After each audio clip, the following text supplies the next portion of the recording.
કાલે મેં dosa બેટરનો video share કર્યો હતો તમારી સાથે, તો મને એવી કમેન્ટ આવી કે અમને ચટણી પણ બતાવો કઈ રીતે બનાવવાની છે. તો આપણે અહીંયા હોટલ કે લારી પર જે ઢોસા સાથે ખવાતી લાલ ચટણી મળે એ ચટણી આજે આપણે અહીં બનાવીશું. તો ચટણી બનાવવા માટે જે વસ્તુ લીધી છે એ ડિસ્ક્રિપ્શનમાં મેં માપ સાથે લખેલી છે, તમે જોઈ લેજો.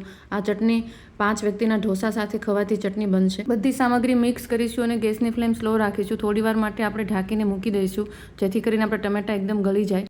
અહીંયા બધા મસાલાની સ્મેલ આવે છે અને ટમેટા પણ સરસ એવા ગળીને તૈયાર થઈ ગયા છે. આપણે ઉપર અડધો કપ જેટલું સૂકું ટોપરું નાખીશું અને થોડું ઠંડુ થાય એટલે આપણે મિક્સર જારમાં એને પીસી લેવાનું છે. અહીંયા આપણે થોડું દરદરું પીસવાનું છે.